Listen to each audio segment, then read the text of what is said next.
Raymond Holloway had written his 3 daughters a letter every single birthday for 20 years. He never gave them the letters. He kept every one of them in a shoebox beneath his bed, 1 box per 5-year stretch, 4 boxes total across 2 decades, 60 letters in all.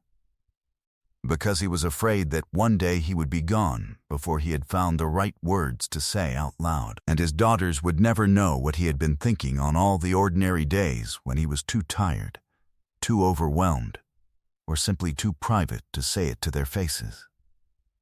On the afternoon of January 22nd, at the Family Feud studio in Atlanta, Georgia, those 3 daughters carried the shoeboxes onto the stage behind their father's back. Steve Harvey held the boxes in his own hands, read the first sentence on the first sealed envelope out loud to 300 people, and then sat down on the floor of the stage for the second time in his entire career, not in performance, not in craft, but because his legs simply stopped cooperating. Raymond Holloway, 56. A warehouse operations manager from Cincinnati, Ohio, walked into the Family Feud studio that afternoon with the posture of a man who had been moving forward for 20 years and had forgotten, somewhere along the way, that stillness was something available to him. He was broad-shouldered and measured and quiet, in the manner of someone who has been the only person in a room allowed to fall apart, and had made that arrangement so long ago that it had long since become just the way he existed. His 3 daughters, Jasmine, Camille, and Lauren, all 20 years old, all identical in height, different in nearly every other way, stood beside him with the composed, anticipatory stillness of people who are keeping a secret that is about to undo someone they love profoundly, and have spent 6 months rehearsing their own faces for this moment. Steve Harvey noticed the daughters before he noticed Raymond. He had been in this business long enough to know the difference between a family that came to play a game show and a family that came to do something else on the stage of a game show and is using the game show as the occasion. He looked at the 3 daughters. "You 3 are up to something," he said during the opening introduction. All 3 of them smiled. None of them said anything at all. Raymond Holloway had been alone with the triplets since they were 14 days old. His wife Denise had died from a postpartum hemorrhage 2 weeks after their daughters were born. She was 32. Raymond was 36. He had no extended family living within 200 miles of Cincinnati. He had no existing network of support he trusted with something this large. What he had was a 2-bedroom apartment on the east side of the city, 3 infants who each weighed between 5 and 7 pounds, and a job at a machine parts distribution facility that paid $22 an hour and gave him 10 days of bereavement leave, which he used and then returned to work anyway. Because staying alone in the apartment with 3 babies he did not know how to care for was more terrifying than any factory floor he had ever walked. His foreman, a man named Earl Simmons, drove him to work and home again for the first 6 months without ever being asked to do so and without mentioning it to anyone, including Raymond. Raymond noticed. He mentioned it once, years later. Earl said he didn't know what Raymond was talking about. Raymond said he was going to choose to believe that.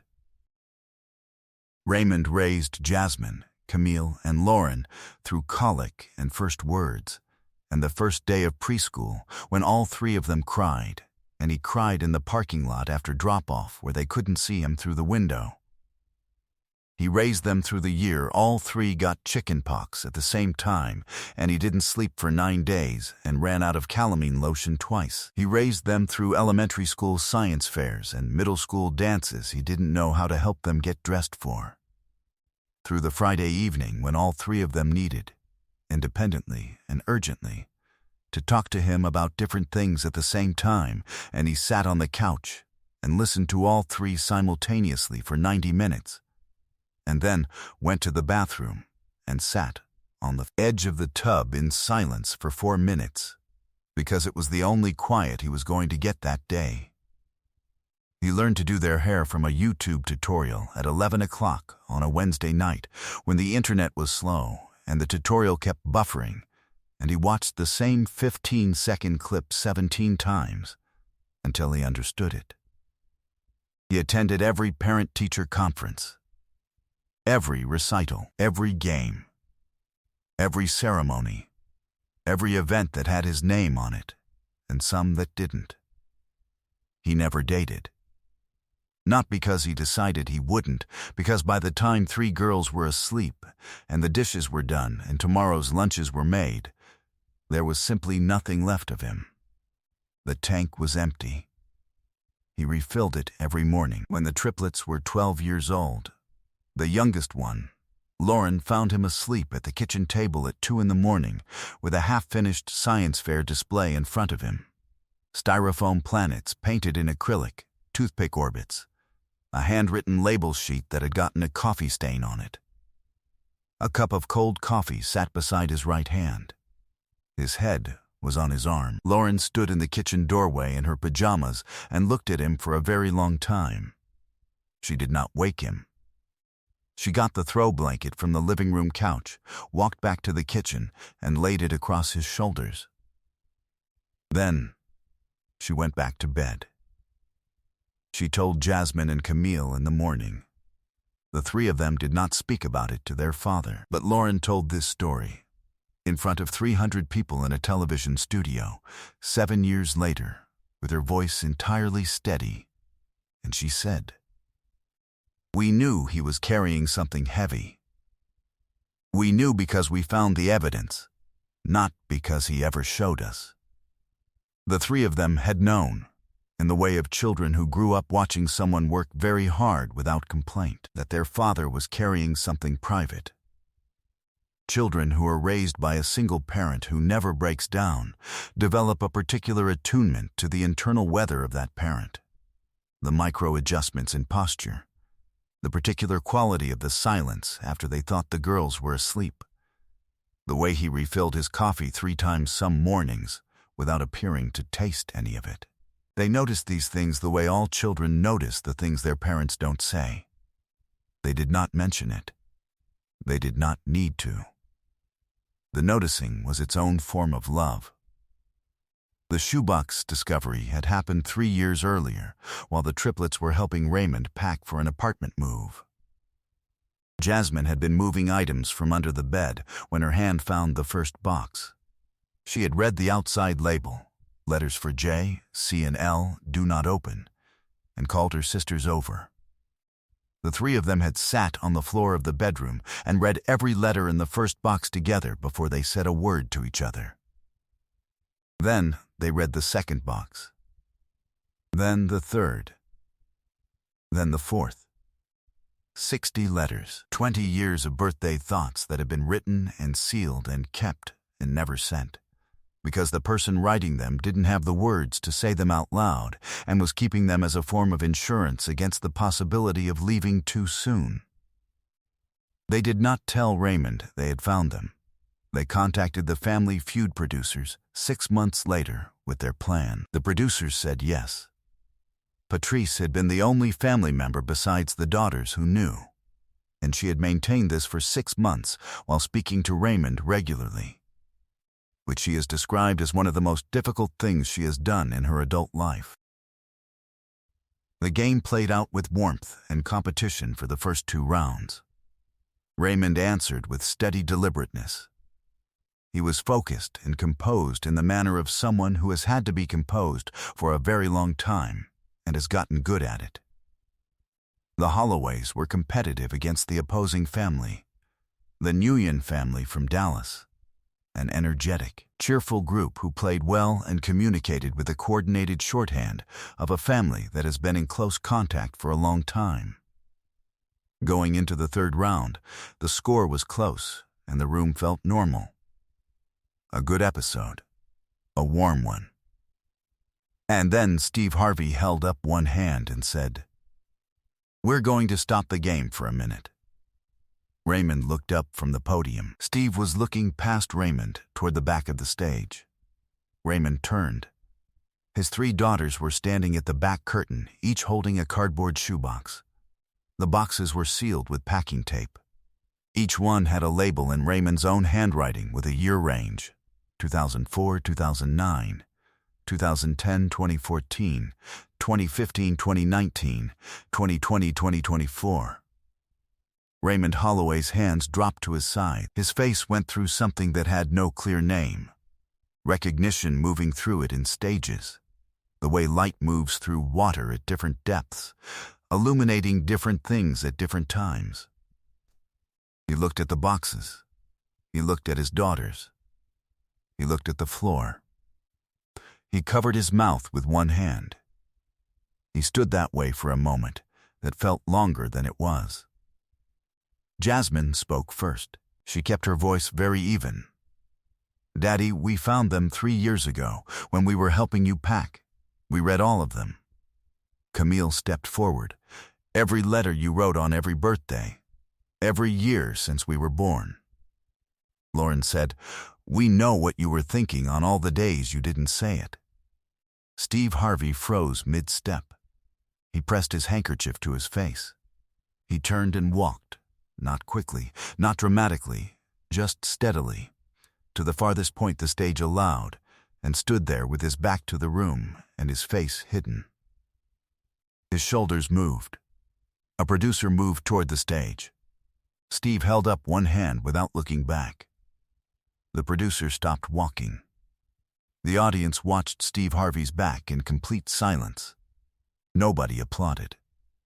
Nobody spoke. Not the usual game show pause, a different kind of silence entirely. The kind that a room arrives at when everyone in it has understood simultaneously that something real is happening. When Steve turned around, his eyes were visibly red, and he made no effort to conceal this.